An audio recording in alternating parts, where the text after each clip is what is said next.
Les Américains ont toujours éprouvé une véritable passion pour l'automobile et aucune firme n'est allée aussi loin que Pontiac pour leur offrir les moyens d'exprimer leurs sentiments.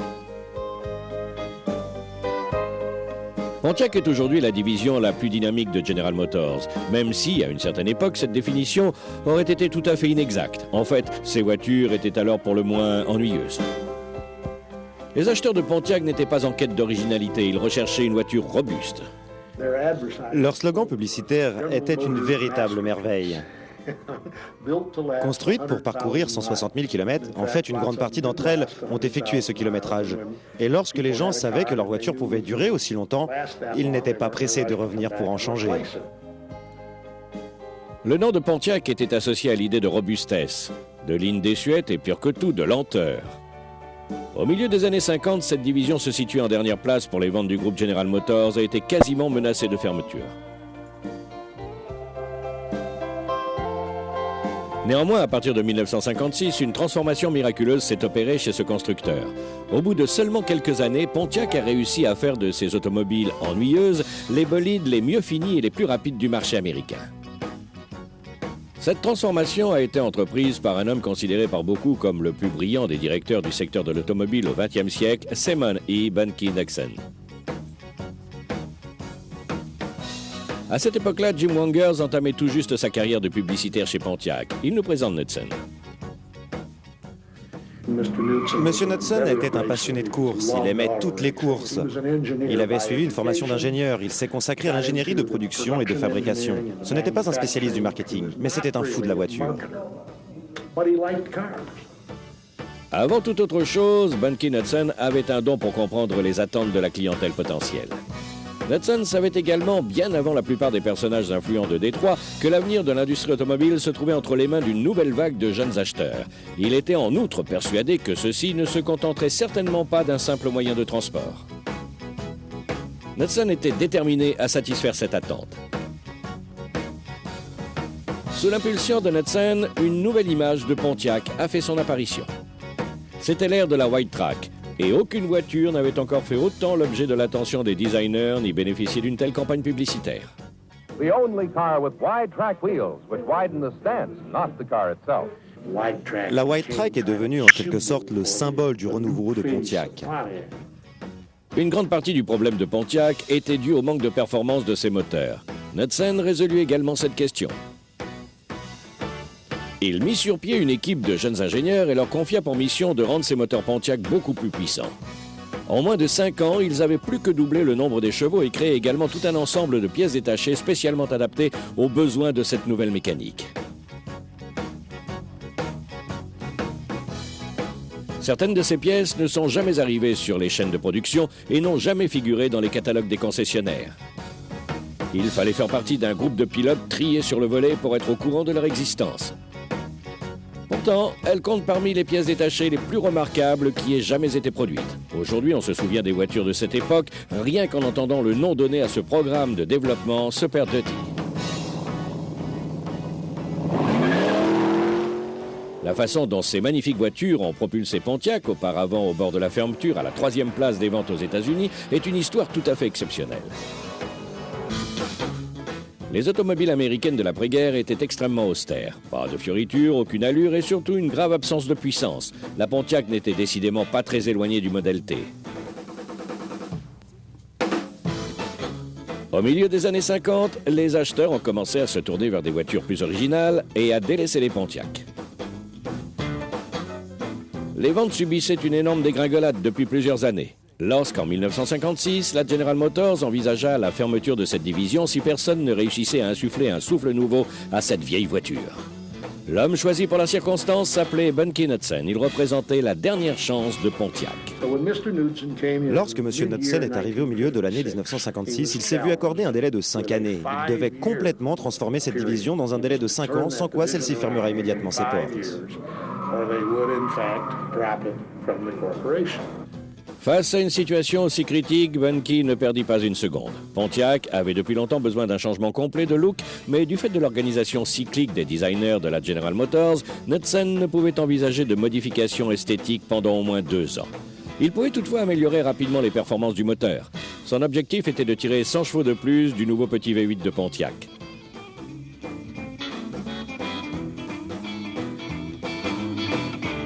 Pontiac avait donné naissance au V8 moderne dès 1955 avec un moulin de 4700 cm3 qui réussissait à développer 180 chevaux.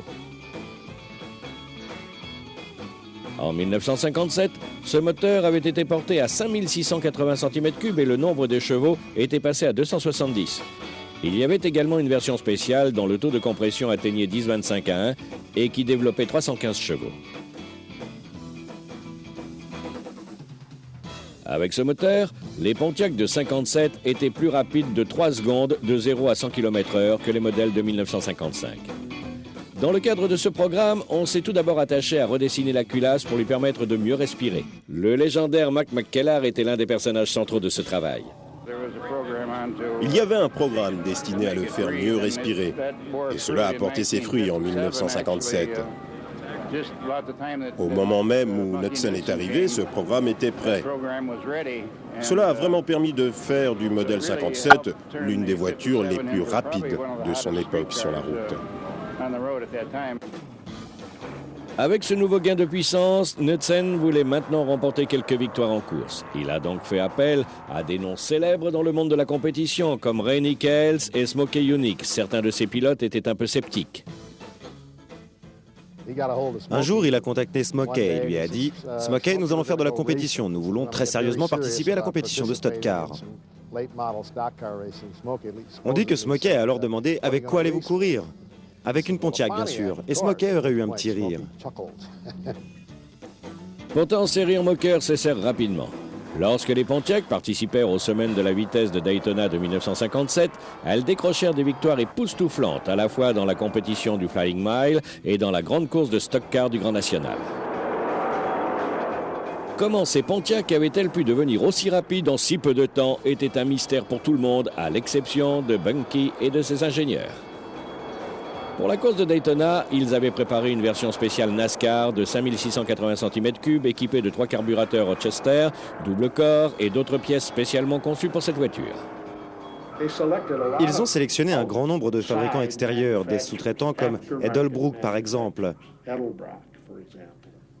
ou encore Iscadarian, afin de réaliser des pièces spéciales pour ces moteurs Pontiac. Dès qu'ils réussissaient à obtenir exactement la pièce souhaitée, ils collaient un numéro de série dessus et vous pouviez la retrouver au service pièces détachées de n'importe quel concessionnaire local.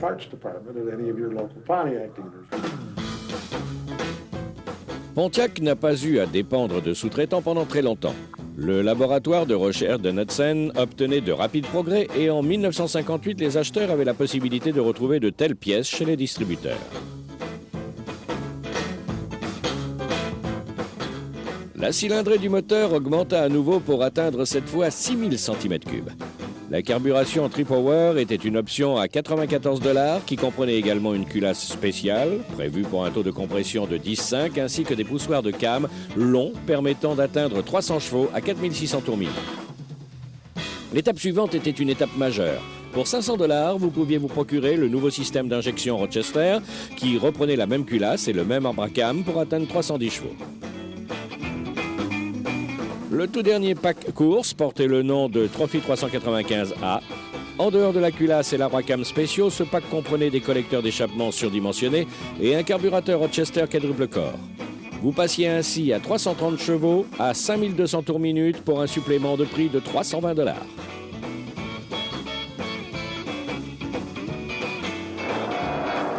Pontiac a renouvelé avec la victoire à Daytona en 1958 grâce à cette voiture qui commençait à séduire le public.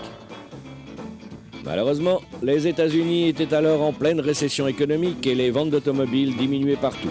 Cette baisse allait porter un coup sévère à Pontiac et Bunky Knudsen. En 1958, Pontiac a enregistré le chiffre des ventes le plus bas de toute son histoire moderne.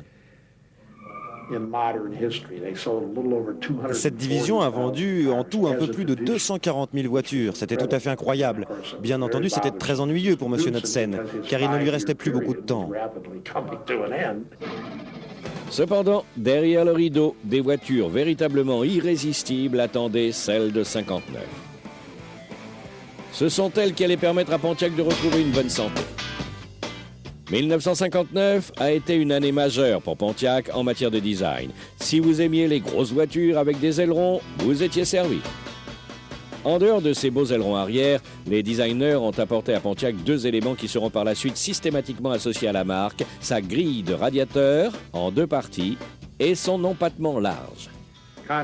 Contrairement à ce que beaucoup de gens ont pu croire, l'empattement large n'était pas le fruit du travail des ingénieurs.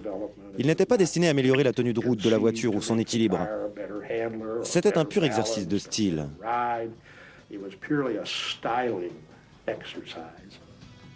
Même avec l'empattement large, la performance restait le maître mot dans la stratégie de Knudsen. Le département motorisation a une nouvelle fois augmenté la cylindrée de la Pontiac en 59 pour la porter à 6300 cm3.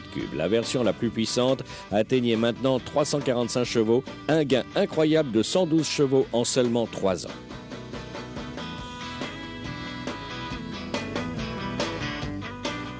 À présent, le programme de motorisation de la Super Duty était au sommet de la vague.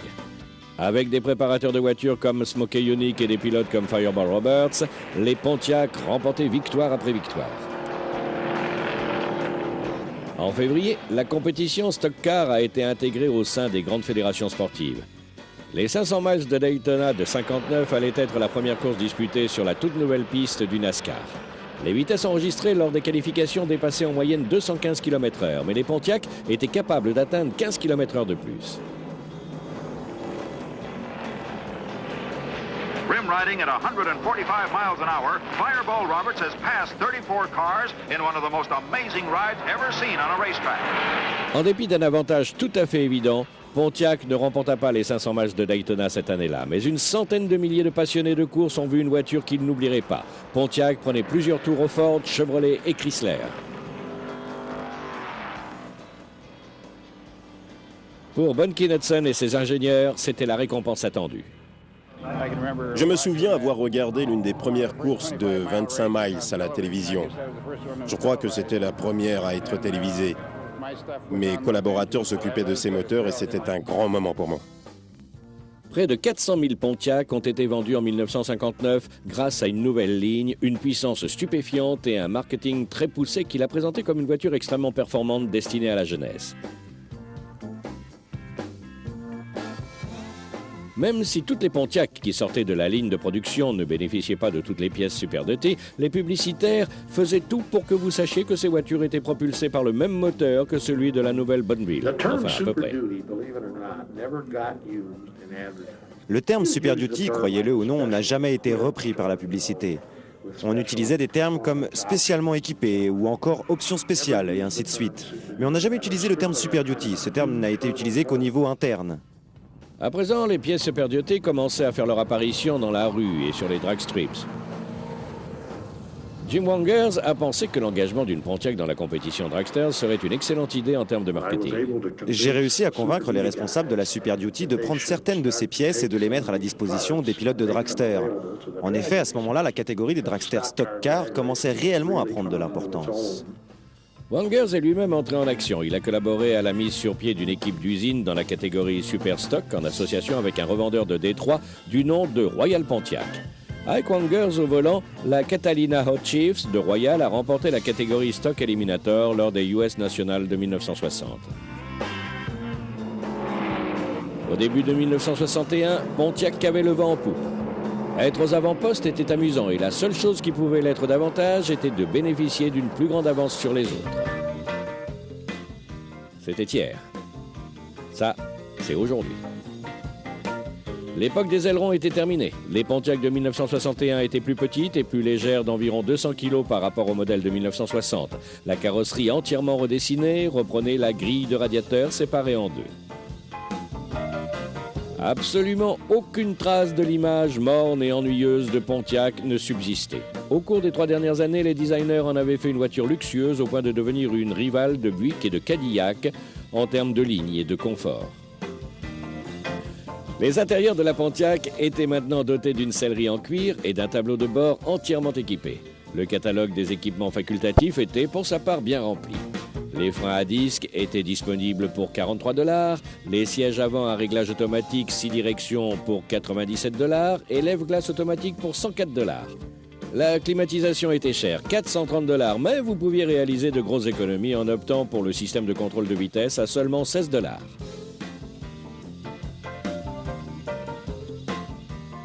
Mais même si ces voitures devenaient luxueuses, Knudsen continuait à se pencher sur ce qui lui avait permis d'obtenir ce succès, le moteur. Après 5 années de recherche et de développement, les ingénieurs de Pontiac réussirent à mettre au point la petite merveille que Knudsen espérait depuis longtemps, le moteur 421 Super Duty.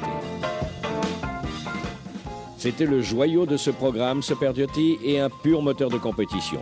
Grâce à un vilebrequin et des bielles en acier forgé, des poussoirs de soupape McKellar, une culasse spéciale autorisant des compressions de 13 à 1 et 2 quadruples corps Carter AFB sur une tubulure d'admission spéciale en aluminium, cette véritable bombe développait 405 chevaux.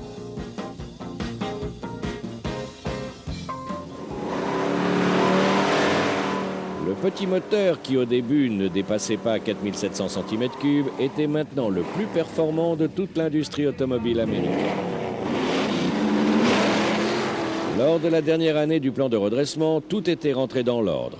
Pontiac avait remporté 21 des 51 grands rendez-vous du Grand National cette année-là, et les équipes d'usines engagées en compétition dragster dominaient le championnat.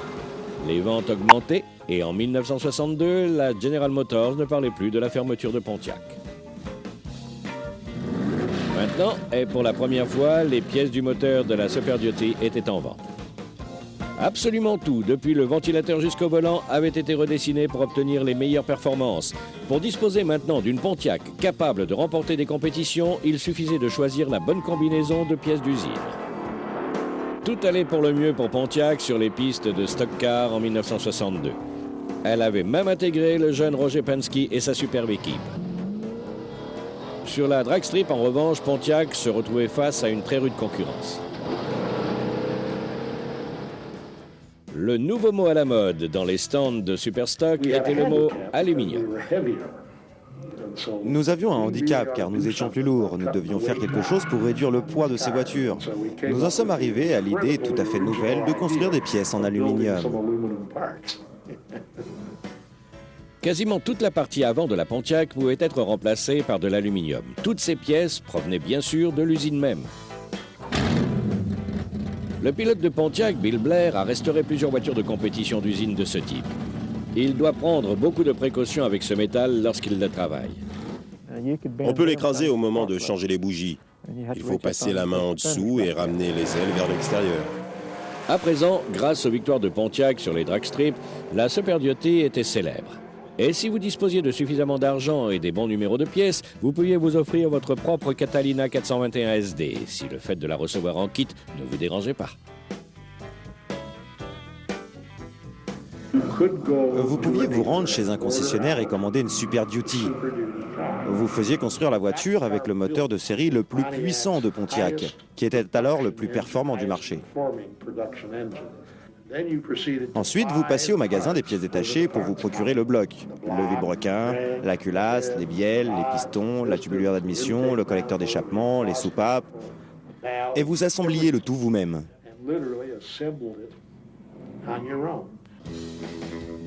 Au début de 1963, la recherche allant dans le sens du gain de poids se poursuivait même s'il n'y avait pas une pièce de la voiture qui n'avait pas été allégée, à l'exception du châssis. Découvrez des voitures tout à fait incroyables, les Pontiac Gruyère. Effectuer des centaines de larges trous dans le châssis de votre voiture pourrait paraître fou à la plupart des propriétaires, mais c'est un excellent moyen d'aller plus vite. Chaque kilo économisé rendait la voiture plus rapide et c'était tout ce qui comptait. Le poids de ces voitures a, je pense, été réduit d'environ 20 ou 25 kilos grâce à ces trous pratiqués dans le châssis. Lorsque Roger Huntington a vu cela, il a trouvé que ça ressemblait à un gruyère. Et c'est pour cette raison qu'on les a surnommées les voitures gruyères. Mais la Super Duty la plus surprenante qui ait jamais été construite est celle-ci. Il s'agit de la Super Duty Tempest 421 de 1963. 13 de ces voitures ont été construites avec un avant en aluminium et un ensemble boîte de vitesse pont arrière combiné spécial baptisé PowerShift Transmission. Ces petites Tempest pouvaient atteindre les 225 km/h en quelques dizaines de secondes, mais il fallait savoir les piloter. Preniez environ une longueur d'avance et vous sentiez la voiture prendre l'ascendant. Vous vous retrouviez alors devant et vous pouviez donner toute sa puissance. Il ne vous restait alors qu'à tirer sur la manette. La Super Duty Tempest était le tout dernier fleuron de Pontiac qui n'allait pas tarder à recevoir une nouvelle stupéfiante de sa direction.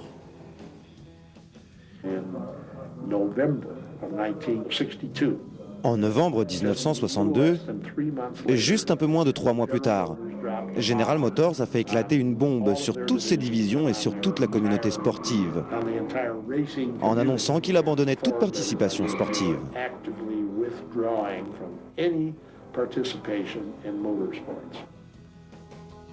À la suite de cette décision, le programme Super Duty de Pontiac prit immédiatement fin. Mais grâce à la dynamique engendrée par les Super Duty, 2 choses formidables se sont produites. La première, bien entendu, est que Pontiac a survécu. L'autre est cette voiture, la GTO de 64 qui a repris le flambeau des Super Duty. Ils ont obligé Pontiac à transférer ses voitures performantes sur piste à la route. Au moment où la première GTO faisait son apparition sur les routes, Bunky Hudson avait quitté Pontiac pour devenir le président de General Motors. Mais les amoureux de Pontiac vous diront partout que la Super Duty est toujours vivante. Elle fait partie de l'héritage de Pontiac, tout comme White Track.